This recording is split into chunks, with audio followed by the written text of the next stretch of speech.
This podcast is brought to you by PodPro Australia. Social media, Google, email marketing, systems, website traffic, and the endless content creation that comes with marketing. It's overwhelming, right? Say goodbye to endless stress and hello to clarity with the Meaningful Marketing Podcast. In this podcast, I will share with you fast and free practical methods to help you manage, monetize, and market your business, all infused with a healthy dose of motivation.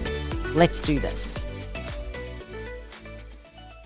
This is Chantal Gerardy, and this is another episode of the Meaningful Marketing Podcast. Today's a really special edition because not only are we here in the beautiful Philippines, but I have my personal EA here today. And I thought it would be an absolutely wonderful opportunity for you to hear from the other side what goes into having a VA, going into having an EA, and what their experience is being on the other side. Thank you so much for joining us today. Thank you, Chan. Thanks for having me here. Yeah. How long have you been working with me now for? So, I remember I used to look for clients on social media, and I found you, and I think we're about working for 2 years now and more. Yeah, I think 3 years, going to 3 years. Going on to 3 years. Yeah, so I went out onto Facebook and I very specifically said what it was that I was looking for on social media. And the thing about doing that is that everyone will start to apply. You will get absolutely harassed by people who are wanting to work with you. The thing is that not every VA has the capacity or the capabilities of being able to fulfill the tasks that you actually need. So it is important that you take the time to effectively communicate what are the tasks that you're specifically wanting, the systems that you're wanting to work with, even the working hours that you want to work with, even how you want to pay them, and not only that, also the type of person that you are, because you're going to be working with that person for a while, so you want to make sure that you're going to be able to get along very well as well together.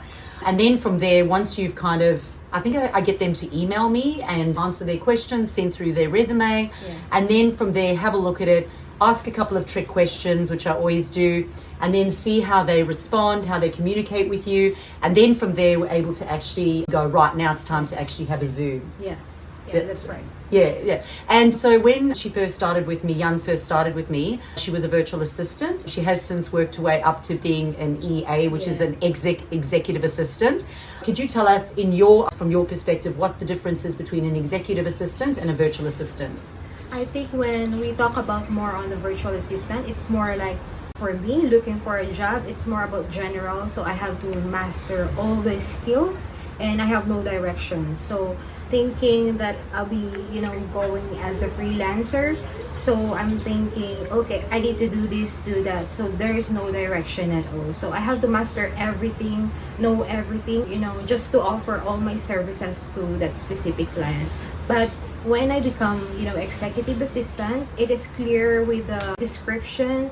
So it's really helpful that right now I would better know my job descriptions so that I can help you more, help the business more, so I can communicate well more for the business. I think it's so important that the job description is completely defined, well defined, so that it's completely clear what it is that you should be doing on any given day. Also, when you first start out, the business owner might be kind of winging it as well, especially if they're new to having a virtual assistant. They may not quite know themselves what are the tasks that they want to do, or if they're control freak like I was in the beginning, they may not want to hand everything over. So I think communication is really important, and making sure that you communicate, that you have a project management system in place, that there is also training as well, that the business owner works with the virtual assistant and gives them training too. But then also oversees and hold them accountable. And then I think boundaries within communication, because I remember when we first started out, it was like every day, backwards and forwards, backwards and forwards, backwards and forwards, because you're starting out, right? Everyone's finding their feet. But I think, for me, we have a checkpoint on a Monday, we've got the checkpoints on a Friday, and then that basically on a Tuesday, Wednesday, Thursday gives you the opportunity for them to get on with their work, for you to get on with your work, so that we can all do it. Yeah, that's right. Yeah, so there are a couple of things as well. You could go through an agency and get a virtual assistant. As I said, I got Iane privately through using social media, and there are pros and cons to that, which I'm happy to discuss in another episode. or you could go through an agency. So if people are looking for a virtual assistant through an agency, the benefit of that is that basically the agency is going to oversee sourcing that virtual assistant, and will also give them some level of training, hopefully, and then also will basically be the middle person between the two as well. And then you've got that safety and that security of doing that, right? So there's definitely pros and cons when it comes to that. You can also then look at some charge in US dollars. And the thing is, especially if you're an Australian, that means that's going to fluctuate. Yes. So for me, I eventually, from a bookkeeping perspective, we just made the decision we're paying our virtual assistants. If they're not through an agency, we're going to pay them in Australian dollars, because that way it's not fluctuating. It's more accountable for us. Like, we know how much, it's more reliable. We know how much money we're actually paying, which is good. So could you talk about some of the tasks that you do for me? Okay. So now that I am well aware that I am an executive virtual assistant compared to the virtual assistant, so now I have a clarity on the tasks. Like, for example, email marketing, right? So I help you with the email marketing, the calendar management, and some sort of the client emails, and as well as what else? Website management, right? And some of the social media when it comes to editing, uploading, especially on YouTube. Yeah, excellent. She's a godsend. So you can't steal her. She's all mine. And I am so incredibly happy that, this is the second time that we're meeting together in the Philippines and getting to spend this time together. So that is something I also highly recommend, is that if you do get the opportunity, actually go and meet with your virtual assistants, because we have so much fun, firstly, and then secondly, the level of productivity and the way that you manage things and understand things are just so much better. So let's just talk for a minute around, with virtual assistants. We were talking earlier this week, we were talking about how in the Philippines, a lot of Filipinos want to become virtual assistants. Okay, now what are some of the problems that you are seeing with that at the moment? So right now, since I've been training some of the aspiring virtual assistants, especially those who want to transition, so from corporate or if they are stay-at-home dad, and so the problem is that they are stuck. So they really don't understand how the virtual assistant works. So it's really hard for them to especially train and at the same time transition them fully to the remote worker or workforce. So I think that's it. So we have to get to know them well first, their whys, and then helping them more on the skills, because once they know their whys, then I think the skills will just follow, and then I can train them with regards to the communications and more on the project management as well. So I think that's the pain point here. Yeah, I think one of the biggest things as well is that when, the whole aspiring life of becoming a virtual assistant, everybody thinks it's like laptop lifestyle, work from home, it's all going to be fun and games. But the reality is that we actually need to be able to, that you've got to train, right? If you want to become a virtual assistant, if your boss, and that's what they call us, is their boss, if your boss uses certain systems, then you have to go and learn those systems. You can't just become a virtual assistant and want to work from home and have this kind of lifestyle without actually upskilling and becoming proficient in what it is that you're doing. So I think, just to add on that, they're thinking, okay, I can get on the 8 to 5 job, right? And then I can do anything with a freelancing, career. But I think it's the same. So on the working remotely, it's just like the feel of the corporate, but you are just working at home, right? So I think you have to bring your work ethics, and then at the same time communications, and be responsible to all the tasks, so you can completely and give the results that the boss wants, right? I think that's so true. I think, people have this thing about working from home and it's so easy, especially when you've got kids and stuff as well. It's incredibly challenging, and you have to have self-discipline, you've got to be self-motivated. And here in the Philippines, you've also got to deal with typhoons and the internet connection as well. And then there's certain, deadlines that have to happen in a certain time. So work ethic, like you said, is so important. So I think when you are choosing a virtual assistant, you want to make sure that you're choosing someone who has that discipline and is self-motivated. Now, there are some other agencies, like, for example, WorkPod, where they have a facility where the virtual assistants actually work from.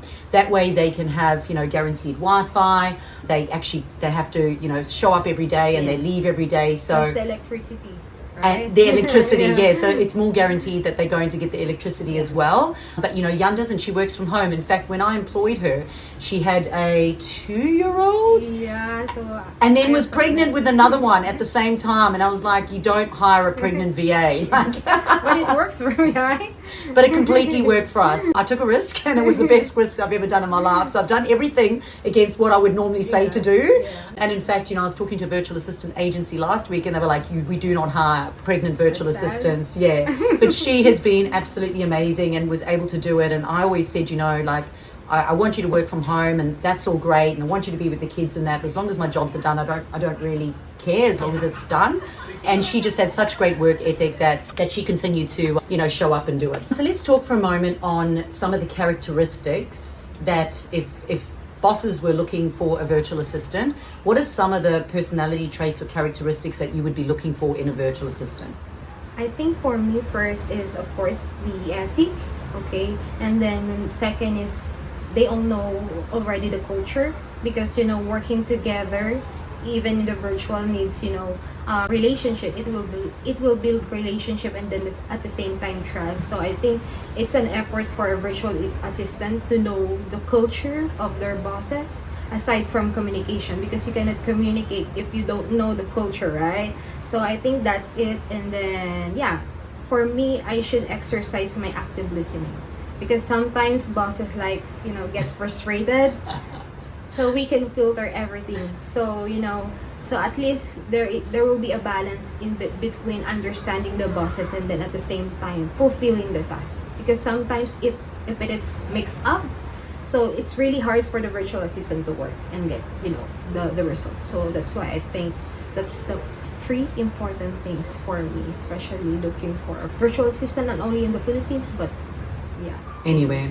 I think it's important anyway that if you do bring a virtual assistant on, you've got to give them, you know, a marketing plan. You've got to give them a strategy. They've got to know what they're actually doing. A lot of the times the bosses will say, I'll get a virtual assistant and I just want them to manage the marketing. Yes. They can implement marketing. They can implement a marketing strategy. They can implement a marketing plan. They can implement a content plan.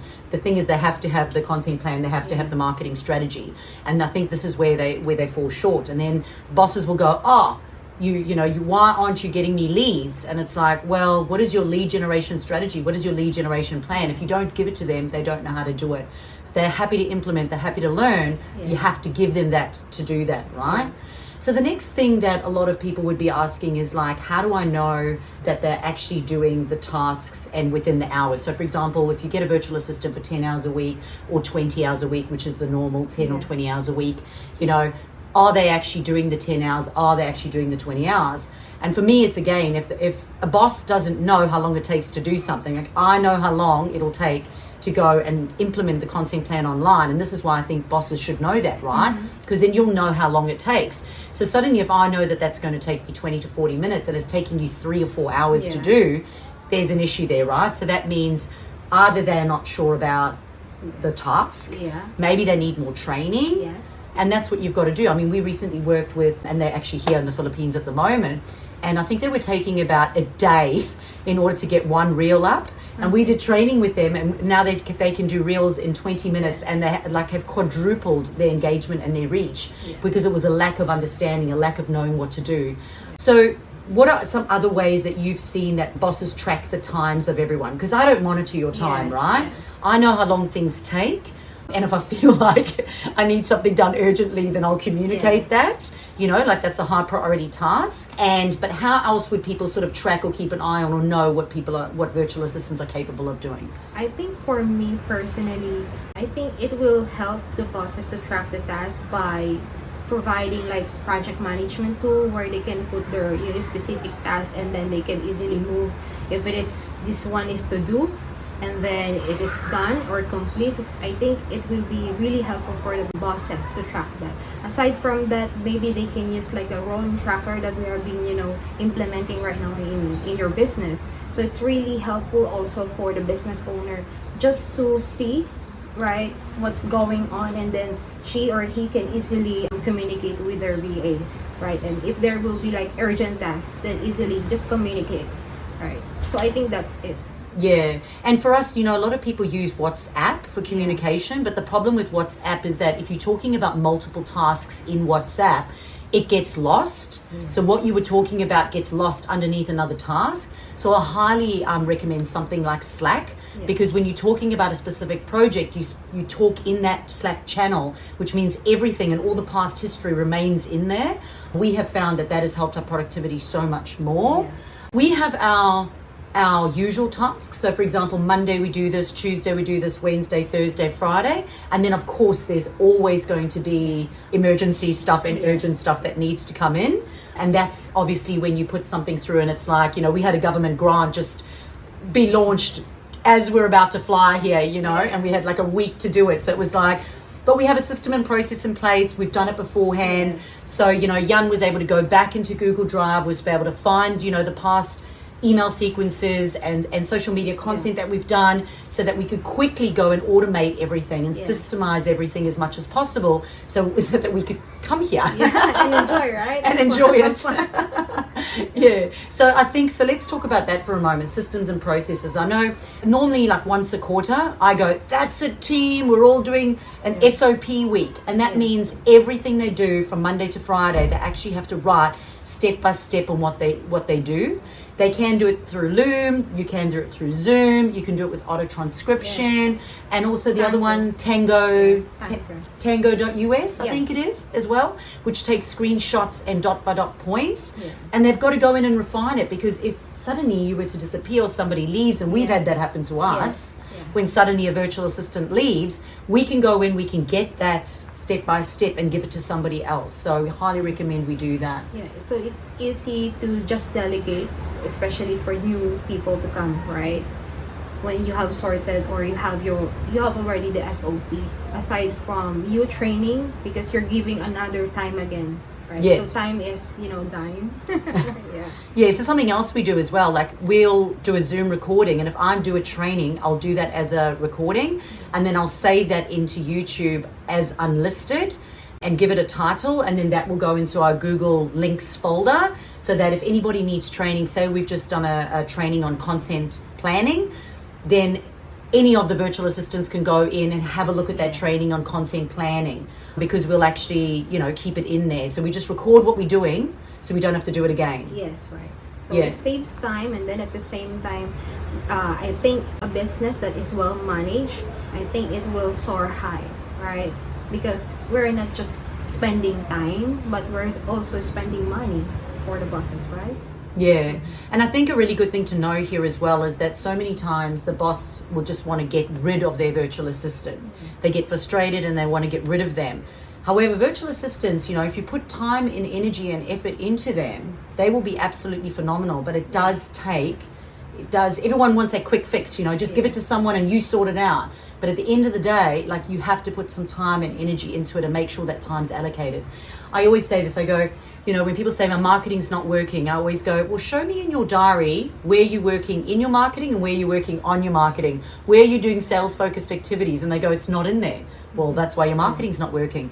Well, why is your virtual assistant not working? Well, show me time in your diary where you are meeting up with your virtual assistants and you do it. You're not just shouting tasks at them, but you're also giving them, asking them, do you understand? Do you understand? Do you need something else? Do you need more training on that? Right? Yeah, right.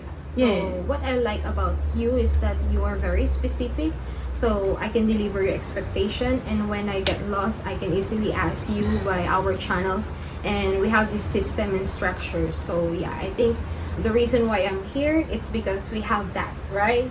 So I was able to meet you person to person. It's because we have this system, structures, and I like it. And we've been working while we're here. We've been here in the Philippines, and we're still checking. We know we've got emails to check. We've got a government grant that's coming out at the moment, so we have to deal with that. But we were able to automate all those processes because we have those systems in place. And yeah, it's been phenomenal. It's been so good having you here. Thank you so much. Thank you too. Yeah, so if anyone is struggling with a virtual assistant, if you're thinking about getting a virtual assistant or struggling with your virtual assistant at the moment, or perhaps you're wondering, I don't actually have a marketing strategy, I don't actually have a marketing plan, or maybe I just don't have the time to train my VA in that marketing strategy and that plan, that is something that we are experts in and can certainly support you with. So if you'd like to reach out to us, just jump onto the website, which is onlinebusinessmarketing.com.au. Thank you so much for being our guest today. Thank you so much. We're going to go chase waterfalls now. Bye. Thanks for listening in. Meaningful marketing is all about you making your marketing meaningful. If you've enjoyed today's episode, please hit that subscribe button. But subscribing means that you won't miss out on future episodes all about marketing and motivation. Stay inspired, stay focused, and make your marketing meaningful.